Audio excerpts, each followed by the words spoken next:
Je me souviens encore de la vibration aiguë du téléphone sur mon bureau ce mardi après-midi-là. Stridente dans le silence de la pièce, un numéro inconnu, j'ai failli ne pas répondre. Si je n'avais pas décroché, ma vie aurait peut-être pris un tout autre tournant. Mademoiselle Serenity Walker. La voix de la femme à l'autre bout du fil était sèche et inconnue, comme filtrée par des parasites. Je pense que vous devriez savoir quelque chose sur votre mari et sa nouvelle assistante. Je me suis figé. Ma main serrait le bord du bureau, mon cœur sembla faire un bond. Qui êtes-vous, ai-je réussi à demander, la voix tremblante comme si je savais déjà ce qui allait arriver. Je suis quelqu'un qui pense que vous méritez la vérité, a-t-elle répondu. Loud, chambre 508, tous les vendredis après-midi depuis 4 mois. Les reçus sont tous débités de la carte professionnelle que votre mari a approuvée. Puis, clac, l'appel s'est terminé. Je suis resté assise, abasourdie, tandis que le bureau bourdonnait doucement du bourdonnement des imprimantes et des clics des claviers. Nous étions mariés depuis 22 ans, avions 2 enfants et avions bâti ensemble Parker & Walker, l'un des cabinets de conseil en décoration d'intérieur les plus réputés de Seattle. Toute ma vie d'adulte avait été liée à un homme nommé Noah Walker, et en moins de 60 secondes, toute ma confiance s'était effondrée comme une fine couche de peinture. J'ai tranquillement ouvert mon ordinateur et me suis connecté au système interne de gestion des dépenses de notre entreprise. Et voilà, ligne après ligne, les transactions me revenaient en clignotant. Liquide à 2 cents 16,40 $. Vendredi, 15h18. Liquide à 198,75 $. Le vendredi suivant. 16 fois, 16 reçus, tout cela pendant les heures ouvrables. Tout cela coïncidait avec les réunions d'urgence que Noah utilisait sans cesse comme excuse pour quitter le bureau plus tôt. Et l'autre femme, c'est elle qui l'a rencontrée. C'est moi qui l'ai reçue en entretien et embauchée. Amber Green, 27 ans, diplômée avec mention en design, cheveux châtain clair, sourire éclatant, toujours partante pour des heures supplémentaires. Noah a insisté pour qu'elle devienne son assistante de direction lors de l'ouverture de la nouvelle succursale de Bellevue. J'admirais son esprit d'initiative. Je me souviens même de Noël dernier. Elle et son mari, Ethan, ingénieur logiciel, étaient venus à notre fête. Je me souviens encore du sourire tendre d'Ethan lorsqu'il lui a servi une deuxième portion d'amuse-gueule. Un jeune couple qui semblait tout à fait ordinaire.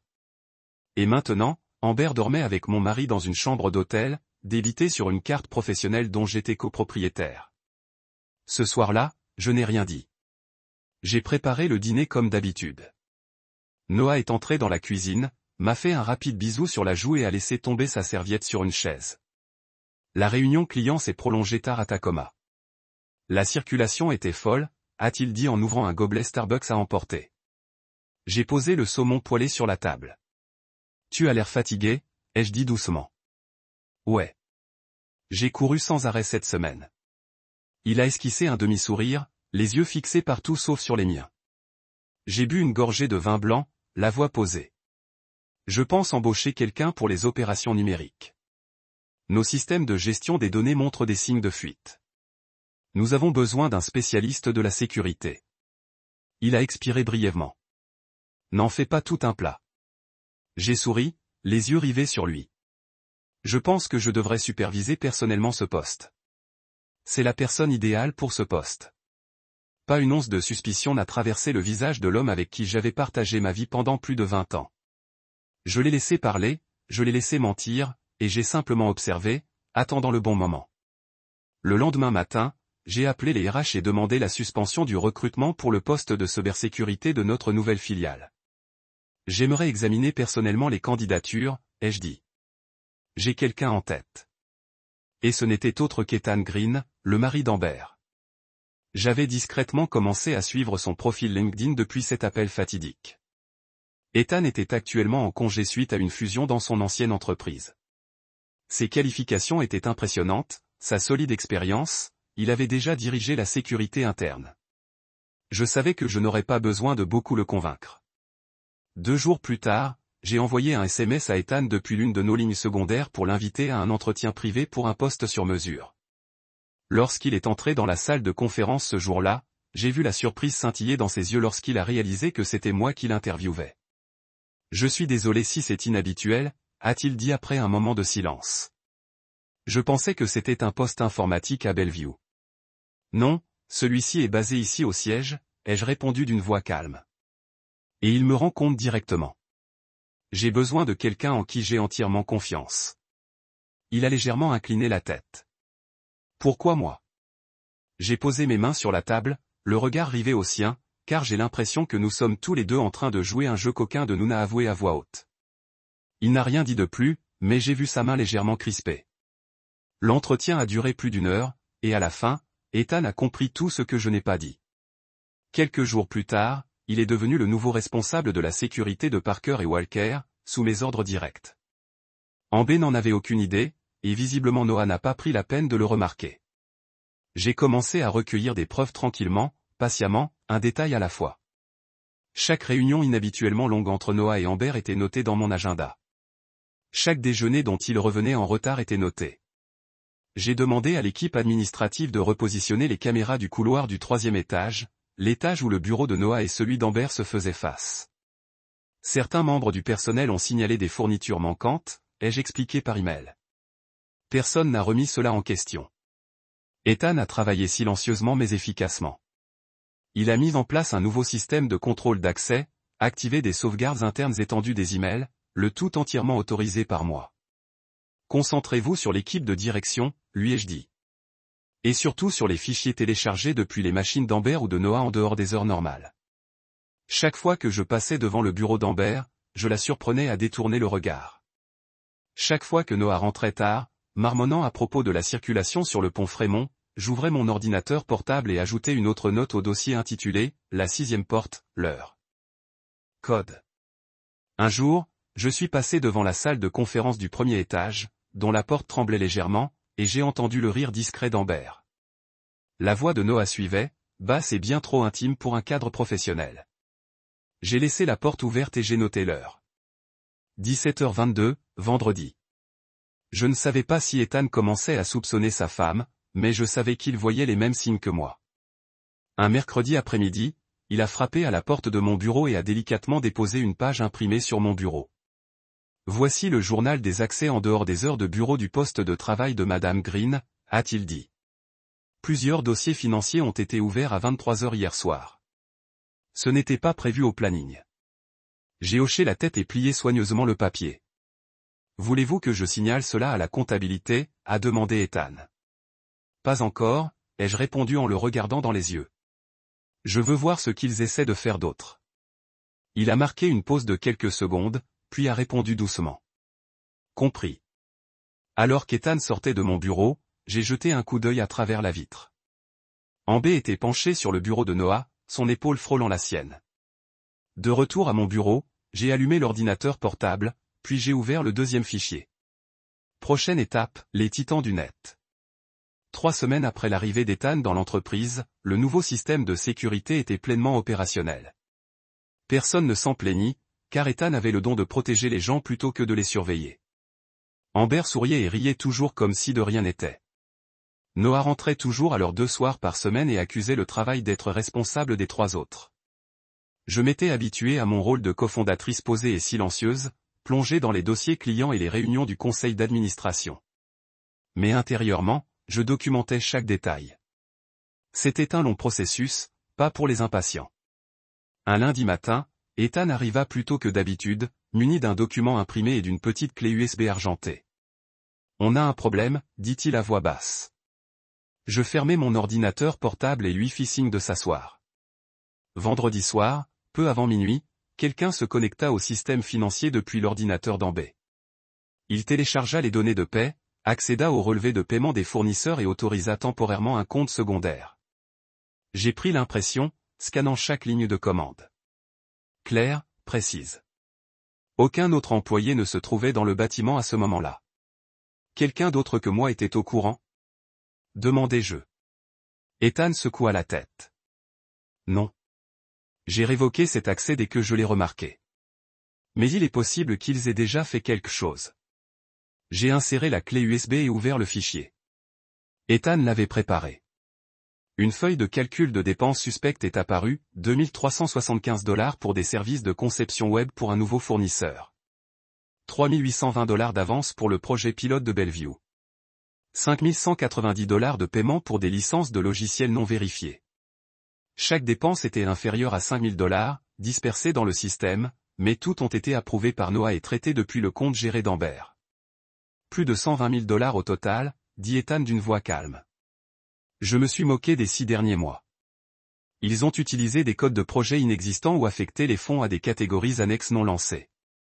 J'ai serré les poings sur le bureau. Ce n'était donc pas seulement une trahison émotionnelle. C'était une trahison financière pour moi et pour l'entreprise que j'avais passé près de 20 ans à bâtir. Qu'est-ce que vous comptez faire, a demandé Ethan d'un ton prudent mais respectueux. Continuez à surveiller. On n'a pas encore assez d'informations pour les affronter. Mais je veux savoir ce qu'ils comptent faire de l'argent. Ethan sortit une autre page. Voici le journal d'accès au compte externe qu'ils utilisent.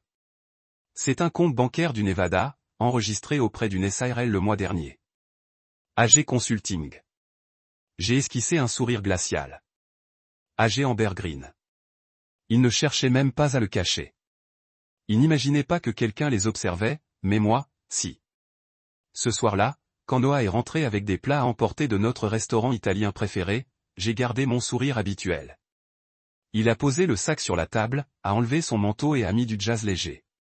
Comme tous les week-ends. J'ai eu un gros pitch aujourd'hui. Un client potentiel de Portland, a-t-il dit en servant du vin. Amber a tout bien préparé. Je pense que si on décroche ce contrat, on devrait la récompenser. Quel serait le montant de la prime appropriée, ai-je demandé d'un ton léger. 3000 ou peut-être 4500 via le compte privé, comme les dépenses flexibles de la semaine dernière. Noah marqua une pause. Le verre de vin s'est arrêté en plein vol. Qu'est-ce que tu viens de dire? Ma voix était calme tandis que je croisais son regard. Je viens de remarquer des dépenses étranges ces derniers temps. On dirait que quelqu'un a distribué des primes avec l'argent de l'entreprise. Le silence est revenu dans la pièce, mais je ne lui ai pas laissé le temps de répondre. Je me suis levé, j'ai sorti une salade du réfrigérateur et j'ai ajouté, on est tous fatigués, n'est-ce pas? Parfois, il est sage de faire une pause. Parfois, il est plus intelligent de laisser les autres penser qu'on ne sait rien. Je suis sorti lentement, sans prendre la peine de me retourner. Et dans mon esprit, la prochaine étape du plan s'est mise en place. Il ne s'agissait plus de se rassembler. Il était temps de couper toutes les issues. Les 3 semaines suivantes se sont écoulées dans un silence étrange. Mais ce n'était pas le silence de la paix. C'était le calme avant la tempête. Ethan et moi avons tour à tour rassemblé des preuves, comme 2 personnes déminant soigneusement un champ de mine déjà prêt à exploser. Nous avons trouvé des emails envoyés depuis les comptes internes de Noah et Amber, avec des objets innocents, mais dissimulés sous des codes de paiement cryptés, déguisés en notes internes sur des projets. Ils utilisaient des noms de codes comme « Déménagement Fontaine semaine-ci » ou « Client 12 confirmé pour le créneau de livraison 3 ». J'ai récupéré d'anciennes factures de salles de conférence et j'ai associé au moins 4 d'entre elles à des réunions partenaires qu'Amber avait programmées les jours où les vrais clients ne venaient pas et où ils avaient tous 2 disparu pendant la moitié de la journée. Ethan a même extrait des images de caméras de surveillance du couloir prises après les heures de bureau. À 2 reprises, Noah et Amber ont été vus quittant le bureau à 22 heures, sac d'ordinateur portable à la main. Une fois, ils sont revenus près de 3 heures plus tard par l'entrée latérale. Ils pensaient que personne ne les avait remarqués, mais moi, j'avais commencé à tout remarquer. Nous avons sauvegardé toutes les données sur un disque crypté avec 2 mots de passe et une copie cloud stockée dans 2 emplacements sécurisés distincts. Je ne laisserai pas une seule pièce du puzzle gâcher tout ça. Pas maintenant. Et puis la plus grosse pièce du puzzle est apparue. Un jeudi après-midi, juste après une réunion avec le service juridique, Ethan m'a envoyé un message pour me donner rendez-vous dans la salle des serveurs du sous-sol, celle sans micro et où personne ne s'attendait à des secrets. Et je suis entré. Il était assis devant un écran affichant 2 fenêtres. L'une contenait l'email d'Amber, l'autre une confirmation de vol. J'ai retenu mon souffle en lisant les mots « Vol aller simple Seattle Buenos Aires 19 juillet première classe ». Et là, Ethan a pointé du doigt la colonne de transactions adjacente.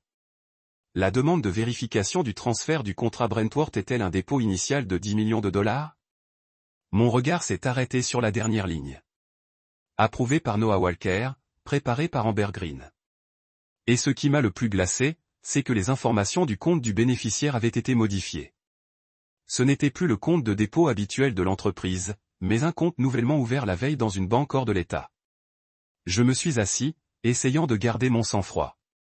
Il prévoit de vider les 10 millions et de s'envoler directement pour l'Amérique du Sud, ai-je murmuré, ne laissant derrière moi que des débris. Le visage d'Ethan était calme, mais ses yeux ne pouvaient cacher sa fureur. Nous devons bloquer cette transaction, mais ils ne peuvent pas le savoir. Nous le savons. Je me suis tourné vers lui, calme et posé. Je veux que tu prennes le contrôle total de toutes les vérifications financières à partir d'aujourd'hui. Mets en place la double authentification. Toute transaction supérieure à 500 000 $ doit être approuvée par nous deux. Il changea de posture, une lueur dans les yeux. Je m'y mets tout de suite, dit-il. Ce soir-là, j'ai convoqué une réunion d'urgence avec l'équipe financière. Noah arriva le dernier, comme d'habitude, jouant toujours le cadre occupé, son téléphone collé à la main. Amber resta silencieuse, prenant des notes comme toujours. J'ai une annonce à faire, dis-je une fois la salle installée. Nous mettons en place la double authentification pour tous les transferts supérieurs à 300 000 $ à partir de demain. Toutes ces transactions nécessiteront 2 approbations, dont une de M. Green. Noah fronça les sourcils. Serenity, est-ce vraiment nécessaire? Brentworth est un client de longue date. Il n'y a jamais eu de risque. Je souris calmement. C'est précisément pourquoi nous ne pouvons pas nous permettre de nous reposer sur nos lauriers. Amber jeta un bref coup d'œil à Noah, mais je compris. En quelques instants, ils comprirent qui contrôlait désormais véritablement la passerelle finale. Plus tard dans la soirée, alors que je passais par hasard devant le bureau de Noah, je l'ai entendu murmurer au téléphone, « Non, ils ont changé le processus. Il nous faut un autre plan. Respectez simplement l'horaire des vols. Je m'occupe du reste. » Vendredi 19 juillet, le jour où il pensait disparaître avec 10 millions de $ sans que personne ne le sache. Je me suis réveillé plus tôt que d'habitude, j'ai préparé du café, mais je ne l'ai pas bu. Au lieu de cela, j'ai envoyé un court email à l'équipe de direction. Je ne me sens pas bien ce matin. Veuillez gérer le transfert de Brentworth comme convenu. Sérénité, a répondu Noah 10 minutes plus tard. Pas de problème. Amber et moi nous en occupons. Repose-toi. Je t'aime. J'ai fixé ces 2 derniers mots et j'ai laissé échapper un petit rire, toujours dans mon rôle. À 8h30, j'ai fait le tour de l'entreprise en voiture jusqu'à la porte arrière, celle principalement utilisée par le personnel technique. Ethan m'attendait déjà, me tendant un badge d'identification temporaire qu'il avait emprunté à un entrepreneur en congé. Nous nous sommes rapidement rendus dans la salle de surveillance où l'ensemble du système de transaction était diffusé en direct sur 3 grands écrans. Tout est en place, a déclaré Ethan.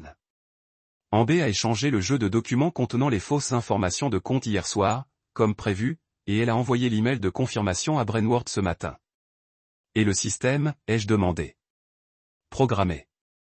Ainsi, lorsqu'ils saisissent le code de confirmation, les données sont redirigées vers le compte légitime de l'entreprise. Le reste, c'est à vous de jouer. Je suis prêt à laisser tomber le rideau. À 10 heures précises, j'étais assis dans la salle de surveillance, observant par la caméra Noah diriger le briefing matinal. Son attitude était inchangée, polie, confiante, tenant la présentation préparée par Amber. Je superviserai personnellement la transaction d'aujourd'hui, a-t-il annoncé. Amber a tous les documents nécessaires prêts. Nous procéderons comme prévu pour maintenir la confiance avec Brentworth. Amber se tenait à côté de lui, distribuant des dossiers préimprimés. Son visage était d'une impassibilité troublante. L'auditoire resta indifférent. Personne ne remit en question les documents. Personne ne vit ses doigts se crisper sur son téléphone. Un faux SMS créé par Ethan. À 11h17, j'ai reçu un appel du directeur financier de Brentworth, M. Holden. Serenity, nous venons de finaliser le virement. Je voulais juste confirmer le numéro de compte 7981 Seattle Bank. Exact. Tout à fait. Merci pour votre diligence habituelle. À 11h30, j'ai franchi l'entrée principale de l'entreprise, vêtu d'un costume bleu marine profond, les cheveux soigneusement coiffés, le regard dur et sans pitié. La réceptionniste a sursauté en me voyant. Mademoiselle Serenity, je croyais que vous étiez en arrêt maladie. J'ai récupéré d'un coup, ai-je dit doucement. Et j'ai quelques affaires à régler personnellement aujourd'hui. J'ai envoyé une convocation pour une réunion d'urgence concernant les déchets de l'entreprise, prévu 10 minutes plus tard. La grande salle de conférence s'est vite remplie. Noah était assis en bout de table, les sourcils froncés, à mon entrée. Amber à côté de lui, le visage pâle. Merci à tous d'être venus si vite, ai-je commencé. J'ai une affaire sérieuse à signaler. Ethan se tenait à côté de moi, une pile de dossiers à la main. Il commença à les distribuer. Ces derniers mois, poursuivis-je, certains individus ont délibérément altéré des données financières, créé des comptes fantômes et tenté de détourner 10 millions de dollars de notre plus gros client.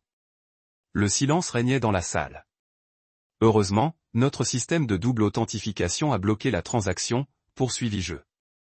La totalité de la somme est désormais sécurisée sur le compte officiel de l'entreprise. Puis mon attention se porta sur Amber. Avez-vous quelque chose à dire? Amber ouvrit la bouche, mais aucun son ne sortit. Noah se leva brusquement de son siège. De quoi parlez-vous, Serenity? C'est un malentendu. Ces documents sont falsifiés, intervins-je. Approuvés par vous, et les caméras de sécurité montrent clairement qui a échangé les fichiers originaux et qui a accédé au système à minuit. Ethan brandit la dernière feuille. Une photo d'Amber et Noah dans la salle d'impression du 3e étage, horodatée à 23h46 mercredi. Je soutins leur regard sans sourciller. Ce n'est pas seulement une malversation financière. Vous avez gravement enfreint l'éthique de l'entreprise, relations de travail inappropriées, détournement de fonds, dissimulation délibérée d'activités criminelles. Amber fondit en larmes, les lèvres tremblantes. Je n'ai jamais touché au compte. Il a dit que c'était autorisé. Ne m'entraînez pas dans cette farce. Noah grogna. C'est vous qui avez eu l'idée. Ça suffit. J'ai fait signe aux agents de sécurité qui attendaient à la porte. Vous êtes tous les deux suspendus. Avec effet immédiat. Tous les appareils personnels ont été verrouillés. Les autorités prendront le relais. J'ai repoussé ma chaise et j'ai observé la salle. Les visages des employés étaient un mélange de choc et d'admiration. Cette entreprise a été bâtie sur l'intégrité et la confiance. Personne n'a le droit de détruire cela par cupidité.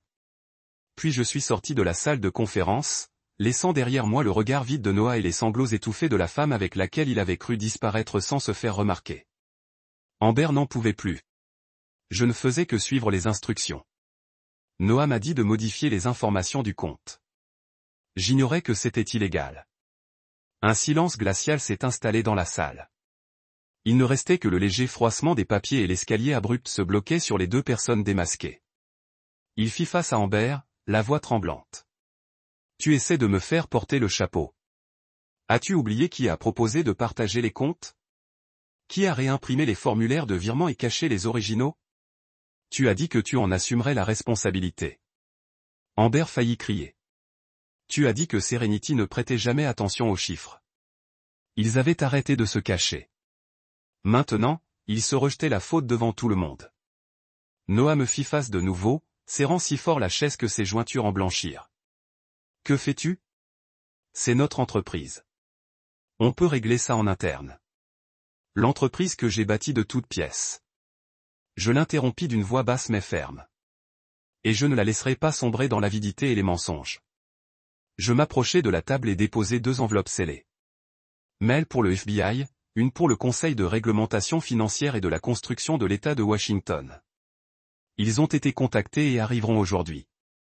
Noah se figea. Son regard devint vide. Amber recula, serrant fermement la bandoulière de son sac à main. Tu ne t'en sortiras pas comme ça, dis-je lentement. J'ai rassemblé des preuves pendant plus de 2 mois, transactions frauduleuses, comportements frauduleux, courriels, images, documents juridiques. Tout a été soumis à notre équipe juridique. Ethan est intervenu, flanqué de 2 agents de sécurité de l'entreprise. Conformément à la politique, je me suis adressé à eux. Vous êtes tous 2 suspendus immédiatement. Tous les accès au système ont été révoqués. Les appareils seront audités par un enquêteur indépendant. Vous n'êtes pas autorisé à quitter l'État tant qu'une conclusion officielle n'aura pas été rendue. Ce jour-là, le bureau était plus silencieux que jamais. Pas de bavardage, pas de bourdonnement d'imprimante, pas de pas précipités résonnant dans les couloirs. Le FBI est arrivé à 14 heures. Ils n'avaient pas besoin de faire du bruit. Leur seule présence alourdissait l'atmosphère. 2 agents nous ont rencontrés, Ethan et moi, puis sont entrés dans la salle d'archives avec les fichiers compilés que j'avais préparés. Une semaine plus tard, Noah et Amber ont été officiellement convoqués. L'audience a duré 3 mois, mon avocat travaillant en étroite collaboration avec le parquet. Ils ont été accusés de fraude financière, d'accès illégal au système, de tentative de détournement de biens de l'entreprise et de faute professionnelle, sur la base de preuves irréfutables et de témoignages contradictoires. Ils ne pouvaient nier. Noah a été condamné à 5 ans de prison, assorti de sanctions financières et d'une ordonnance de remboursement intégral des fonds détournés. Amber a été condamné à 3 ans de prison avec possibilité de libération conditionnelle après 18 mois pour bonne conduite. Le tribunal a également révoqué définitivement leur licence professionnelle d'architecte et de constructeur. J'étais présent dans la salle d'audience le jour de la condamnation. Il m'a jeté un dernier regard avant d'être emmené. Son regard ne trahissait ni colère, ni remords, juste une vague incrédulité de la part d'un homme qui se croyait autrefois intouchable. Amber n'a jamais levé les yeux. Elle est restée la tête baissée, silencieuse. Ethan était assis à côté de moi. Il n'avait pas besoin de dire un mot. 6 mois après l'audience finale, le panneau « Déambulateur et partenaire » a été officiellement retiré du bâtiment principal.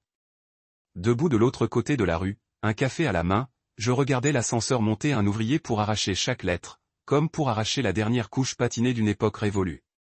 3 jours plus tard, la nouvelle enseigne était installée.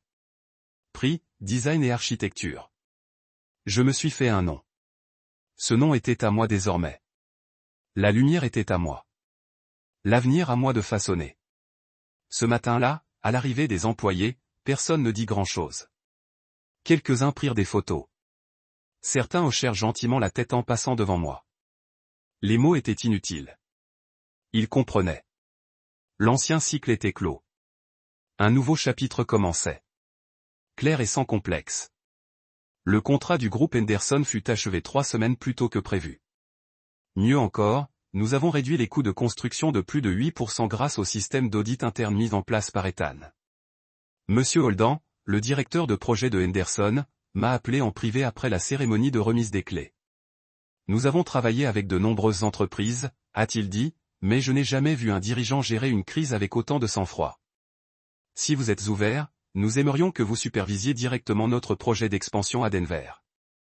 Je me suis adossé à mon fauteuil, contemplant le ciel de fin d'après-midi. Merci, Holden. Je vais y réfléchir sérieusement.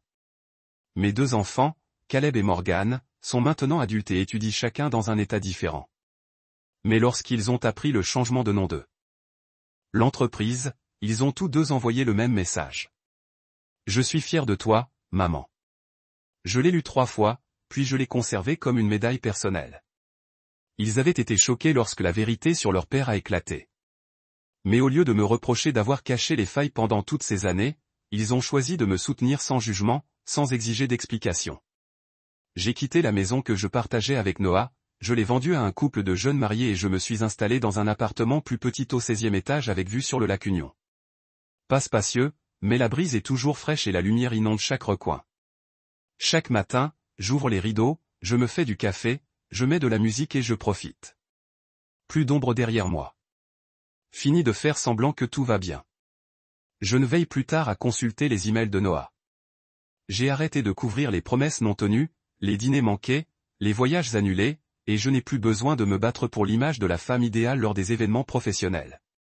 Je suis simplement moi-même et je continue de reconstruire une vie qui ne dépend de personne pour la définir. Un soir, alors que je finalisais le rapport trimestriel, Ethan a frappé à ma porte. « Désolé de vous déranger », a-t-il dit en posant une petite boîte en bois sur mon bureau. Les vieilles caméras de sécurité ont été démontées hier. Je pensais que vous devriez avoir l'enregistrement final.